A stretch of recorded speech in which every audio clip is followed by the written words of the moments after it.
Assalamualaikum warahmatullahi wabarakatuh. Selamat datang kembali di podcast kedua Salma ya teman-teman. Nah, sebelum itu jangan lupa kalian klik tombol subscribe-nya dan juga hidupin tombol loncengnya biar kalian gak ketinggalan update terbaru dari podcast Salma selanjutnya.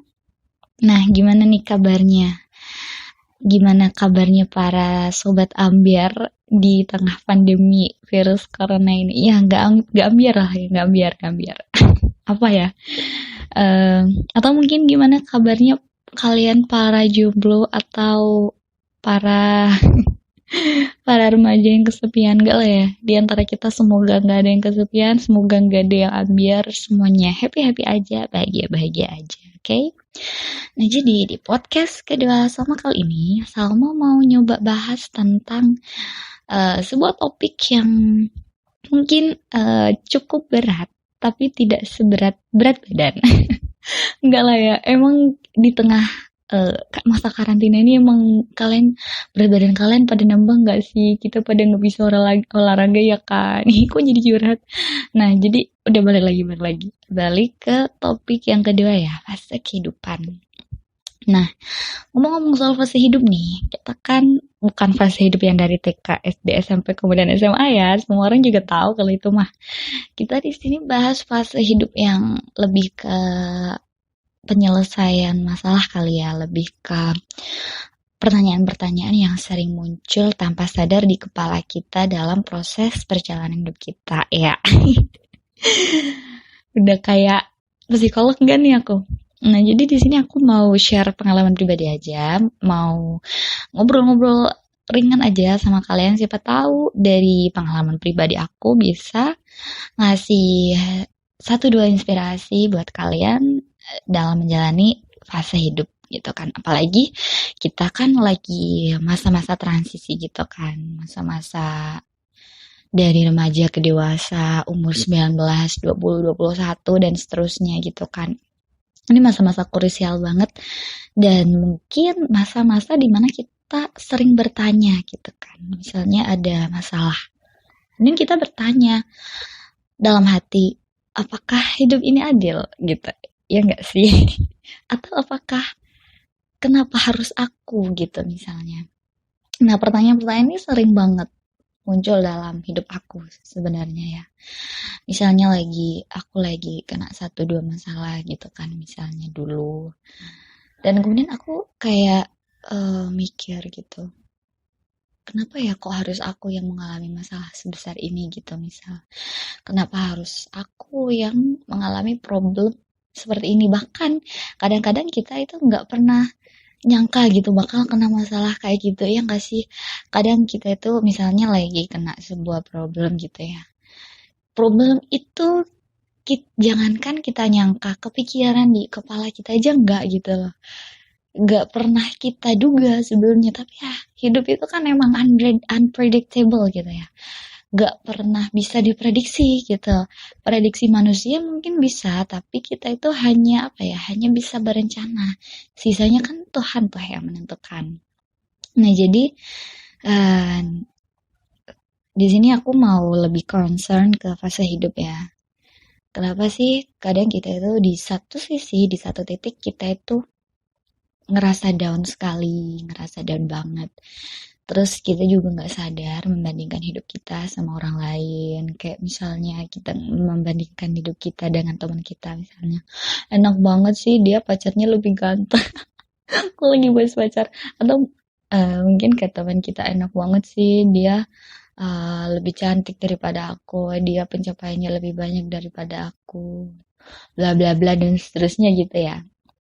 Nah, kadang kita tuh nggak nyadar kita itu udah membandingkan hidup kita sama hidup orang lain.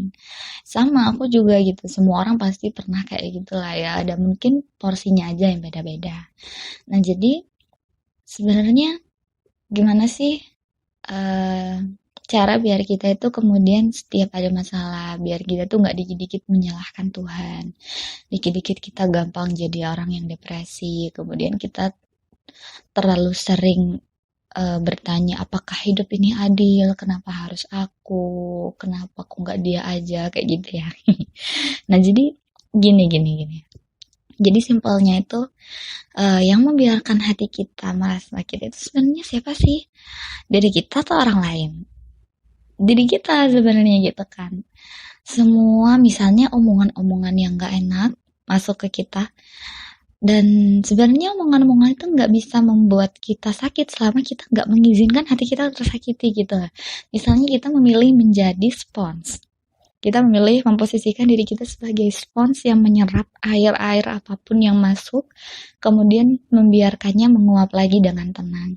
Kita bisa tuh memilih menjadi spons, atau kita memilih menjadi barang lain yang kita itu jadinya orang yang mikir gitu kan, dikit-dikit ada omongan gak enak kita mikir, ada selentingan sedikit kita kemudian kepikiran, sampai kemudian kita stres, kita drop, kita nggak mau ngapa-ngapain, yang membiarkan kita merasa jadi nggak bahagia siapa? Ya diri kita gitu kan, cuma kadang kita nggak sadar gitu.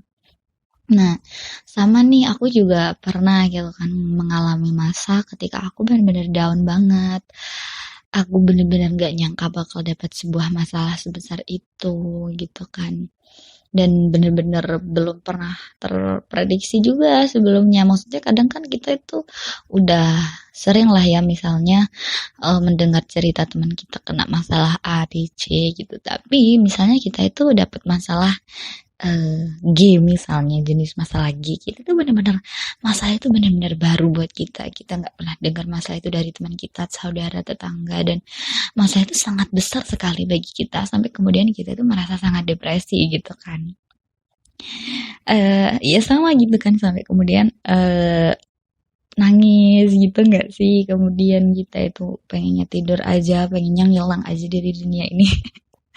Ngilang kemana juga ya. Nah jadi gitu, jadi kadang kita itu kepengen masalah itu kelar aja tapi nggak mau ngapa-ngapain. Kita itu bener-bener nggak mau bangkit, kita nggak mau mencoba membenahi gitu kan. Yang penting kita pengen aja semuanya kelar gitu, tapi kita nggak mau ngelakuin apa-apa gitu. Nah itu sama aja, kita itu kayak lari dari masalah. Emang lari dari masalah itu emang menggiurkan gitu kan. Emang lebih enak lari dari masalah daripada menyelesaikan masalah itu sendiri. Tapi kalau kita lari dari masalah, otomatis masalah itu sebenarnya masih ada dalam hidup kita. Belum pernah lari dari hidup kita sebenarnya. Cuma kita aja pura-pura nggak tahu kalau masalah itu diem-diem ada di belakang kita. Belum kita berdamai, hati kita belum kita coba buat ikhlas. Nah emang ngomong-ngomong masalah ikhlas nih ya, emang buat jadi orang yang ikhlas sama keadaan, jadi orang yang memaafkan orang-orang yang pernah menyakiti kita itu emang gak gampang. Asli emang gak gampang kok sebenarnya. Siapa bilang memaafkan orang itu gampang ya kan? Ya tapi itu kan balik lagi ke pilihan kita masing-masing. Kalau misalnya ada orang yang lagi salah gitu kan ke kita, kemudian kita itu mau memaafkan itu susah banget. Nah mending dibalik aja. Kalau misalnya aku nanti di masa depan punya salah ke orang lain, terus kemudian aku nggak dimaafkan, kira-kira aku enak nggak ya? Pasti nggak enak kan. Nah jadi gitu. Jadi kalau misalnya ada orang yang salah ke kita, ada yang nggak berbuat baik ke kita, ya udahlah, biarin aja berlalu. Toh semua hal dalam hidup kita juga akan berlalu kan. Jadi balik lagi, kalau misalnya kita nggak pengen diperlakukan dengan buruk sama orang, ya kita juga harus berbuat baik sama orang biar orang juga berbuat baik sama kita. Cuma kadang kan kita itu mikirnya selalu gitu ya, kita berbuat baik biar orang juga baik sama kita, tapi kan pada kenyataannya tidak seperti itu gitu loh ya. Kadang kita udah baik tapi kemudian ada 1-2 orang yang masih kurang baik sama kita, tidak sesuai dengan kita inginkan. Tapi kan emang gitu hidup itu, kita nggak pernah bisa membuat semuanya seperti yang kita inginkan karena kita tidak sedang hidup di negeri dongeng ya kan. Kita sedang hidup di negeri Indonesia. di kenyataan gitu loh ya, kita itu nggak bisa membuat semua hal itu sepakat dengan suara kita. Kita nggak bisa membuat semua hal itu sepakat dengan rencana-rencana yang ada di pikiran kita, harapan-harapan besar hati kita. Nggak bisa gitu. Mungkin hanya kita bisa membuat semua rencana yang kita bikin itu mungkin kita bisa merealisasikannya gitu. Tapi dalam proses perjalanannya pastilah ada satu dua hal yang kemudian gak sejalan sama harapan kita. Yes, itu wajar gitu. Seperti di yang podcast pertama aku bilang ya kan, kita itu nggak pernah tahu masalah besar apa yang pernah ada dalam hidup orang lain. Termasuk juga orang lain juga nggak akan pernah tahu secara detail semua masalah besar apa yang pernah kita alami dalam hidup yang sampai kemudian membuat kita terpuruk dalam gitu. Dan ya kayak gini lah hidup tuh ya kayak gini gitu. Kita mau memilih menyalahkan keadaan atau kita mau milih memperbaiki keadaan. Kita mau memilih memaafkan orang-orang yang bersalah terhadap kita atau kita memilih uh, menimbun dendam yang besar dan semakin hari semakin besar dan kemudian menjadi bom waktu buat kesehatan mental kita, menjadi bom waktu buat kesehatan jasmani kita. Karena kan kalau kita stres itu kan juga ngefek buat kesehatan ya. Misalnya buat kalian yang misalnya lagi galau, kita lagi galau. Gak jarang kan kemudian kita ngerasa kayak loyo, nggak punya semangat gitu nggak sih? Ya, ya emang gitu karena mental sama kesehatan itu relate gitu, satu satu frekuensi gitu ya. Jadi ketika satunya sakit, satunya juga bakal sakit gitu kan. Jadi kayak udah emang kayak gitu udah berkaitan. Nah, tapi ngomong-ngomong soal fase hidup gitu kan. Ngomong-ngomong soal memaafkan, soal masalah yang besar gitu. Ya, emang itu sudah bagian yang tidak terpisahkan dari hidup kita sebagai manusia gitu loh. Kita kan manusia ya, kita semua manusia kan, nggak ada yang merasa non manusia kan di sini. Ya iyalah manusia. Nah, karena kita masih manusia yang hidup, maka masalah itu akan terus ada dalam hidup kita. Trouble is a friend gitu kan. Cuman mungkin bedanya ada yang kemudian berusaha menyikapi masalah itu dengan bijak, dengan tidak menyiksa diri sendiri, tidak terlalu menyalahkan diri sendiri karena kadang dengan terlalu menyalahkan diri sendiri itu juga nggak baik gitu loh karena ya emang udah gitu udah ditakdirin sama hidup kita emang udah gitu loh Tuhan nakdirin buat kita mengalami masalah itu yang mungkin nggak pernah kita sangka yang mungkin kayak nggak pernah kita harapkan sebelumnya terjadi ya itulah hidup gitu kita nggak pernah bisa membuat semuanya persis seperti yang kita harapkan gitu kan pun sama gitu. Mungkin gampangannya nih kita kan masing-masing dari kita pasti punya impian. Ada yang impiannya biasa aja, ada yang impiannya sedang, ada yang impiannya besar. Nah, tapi apakah kemudian semua daftar impian yang kita punya itu terwujud? Dan saat kita berdoa misalnya, apakah kemudian semua jawaban dari doa-doa kita itu harus datang sekarang juga? Nggak bisa gitu. Kadang kita itu suka kayak pengen cepet-cepet dapat jawaban dari doa-doa kita itu pengen cepet-cepet semua impian kita harapan kita terkabul di detik ini juga misalnya tapi ya semua butuh proses gitu loh termasuk memaafkan termasuk mengikhlaskan itu semua butuh proses ya bener-bener emang semua butuh proses tapi ada orang yang mau memulai proses itu berani dan ada yang nggak berani memulai proses itu gitu kita mau memilih untuk berani untuk mencoba belajar mengikhlaskan, belajar berdamai dengan hidup, atau kita mau lari aja dari masalah gitu kan, nggak mau berhadapan dengan masalah itu dan kemudian memeluk semua rasa sakit. Karena kadang untuk berdamai itu sebenarnya caranya simpel sebenarnya, cukup semua rasa sakit itu kita terima, kita ikhlaskan. Karena gini ya, selama kita masih punya alasan untuk tersenyum, kenapa harus sibuk mencari alasan untuk bersedih, ya kan? Kadang kita itu suka nyari alasan yang bikin kita galau, gitu kan? Baper-baper gak jelas, ya kan? Ya nggak sih, buat para remaja-remaja sama, aku juga gitu. Apalagi kalau udah lihat kiriman-kiriman yang bikin baper, gitu kan? Sementara kita sendiri kondisinya lagi kurang baik misalnya.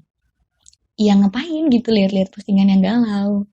Ya mending lihat sesuatu yang bikin kita ketawa, bikin kita terhibur gitu kan. Mungkin bisa dengan mendengarkan podcast aku yang semoga bisa membuat kalian semua terhibur gitu kan. Oke, jadi intinya fase hidup itu kita nggak pernah tahu gitu loh. Ada yang mungkin membuat kita bahagia-bahagia aja, ada yang kadang mungkin membuat kita merasa kayak terpuruk, sakit hati gitu kan. Tapi ya udahlah gitu. Lihat lihat sungai aja kan. Karena hidup ini sebenarnya dipenuhi dengan perumpamaan kan. Misal kita bisa melihat sungai tuh, airnya mengalir terus setiap hari tanpa berhenti gitu kan. Ya udahlah hidup kita biarkan seperti air sungai yang mengalir saja lah.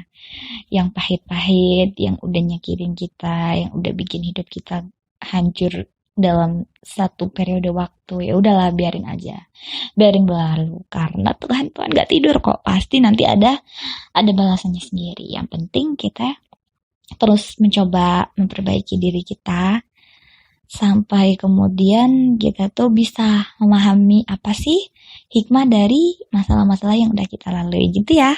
Oke, semangat terus dan jangan jangan lupa bahagia.